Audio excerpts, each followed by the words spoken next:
Today I'm going to show you how to do a wonderful weatherproof finish for your tall porch signs and your DIY projects that you put outside. When it comes to sealing and varnishing our projects for outdoor use, you want to think of a couple things, and they're things you might not normally think about. And remember, if you are liking what we're sharing with you, make sure that you subscribe and then ring the bell so that you can be notified when we have new content.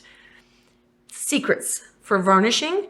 DecoArt is one of the products I really like because they come in bottles that are like manageable. When you have a bottle of varnish or a bottle of any kind of medium, paint, any of it, things tend to settle. If in the case of my shellac, this comes in such a ginormous can, I can't use it all. So I end up in a stirring situation every single time I use it. And I don't appreciate that. I would like it to be a little bit like more manageable. So what I like about DecoArt, the 8 ounce or the 2 ounce are perfect depending on how much you paint. You can give them a good shake. You can also store them on their heads while you're not using them this time. And the next time you take them out, you store them on the bottoms. Okay, so you can flip them. Something for outdoors that I think, in my opinion, you never want to use is a gloss varnish. Gloss varnish, the sunshine hits the gloss and it instantly makes it so you can't see the project because there's so much glare. So just like photography, that kind of thing, when you have too much glare, it's not going to be beautiful. So a matte varnish is definitely what you want to do, but you do want to make sure that you are shooken up or mixed, because if you're not, then your matte agents settle to the bottom and you end up with your gloss agents on top and you end up with kind of a satin situation. So that is a really wonderful, this is a polyurethane and it is super weatherproof. I have put these on products in my own personal yard for years and years, and the colors were vibrant enough to take those items to trade shows to use them as the samples to sell things. So highly, highly recommend. You can do a fair thing. You can also do a wax. The wax is a super hard finish. You can get it in a natural, and we also use a special dark. With the wax, we use a sponge to apply it. And I'm going to show you how you can use both of those things right now easily. So we're going to take our matte varnish, make sure that we're shaken up, put it on my flat palette paper. Going to use my roller. I've got a fresh roller on there. Okay. And this is one of those super dense ones. Don't use things that are foamy. And I'm going to show you another option for not using a roller. But I'll do the roller first. You can also brush. Ooh, I'm going to turn off my fan. I have my fan going here because it just gets a little stuffy in our filming room. But if you have your fan blowing, the varnish will dry and you will get pulls through your varnish.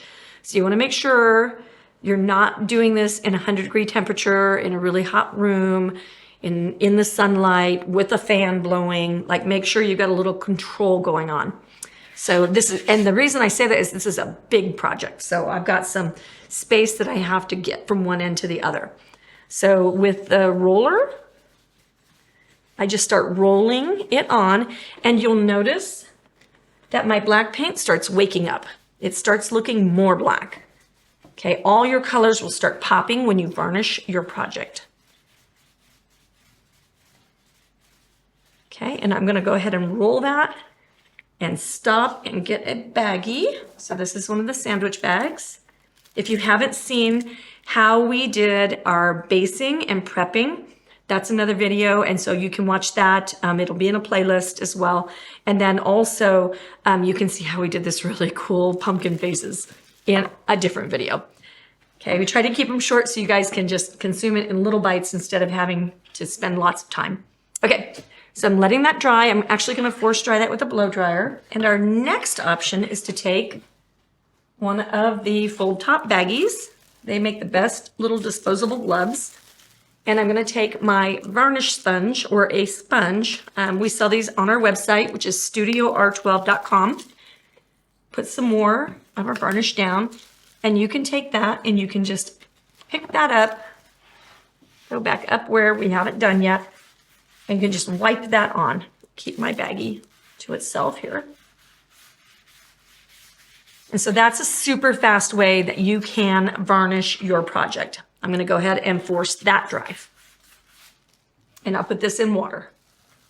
All right, a third way that you can apply your varnish is to get out a good old-fashioned paintbrush. You're just going to dip your brush into your medium and use long strokes that go in the direction of whatever grain you've got going on.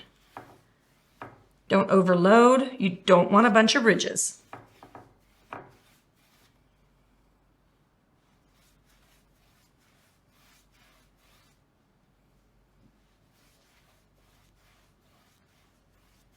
Notice I'm using big, long shoulder strokes. I'm not doing this kind of stuff. Big, big strokes.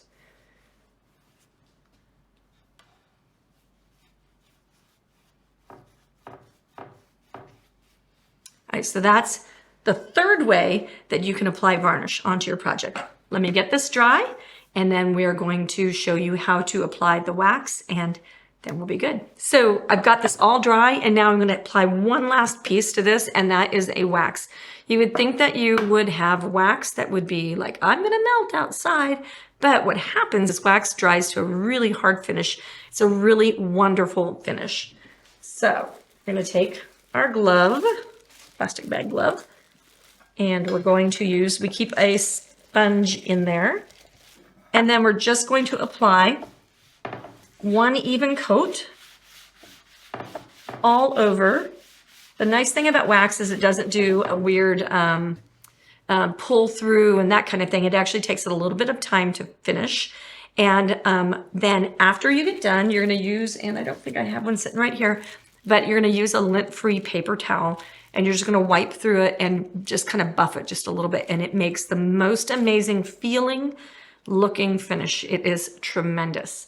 Hope you guys have enjoyed this project. Make sure that you give us a thumbs up, and we'll see you next time.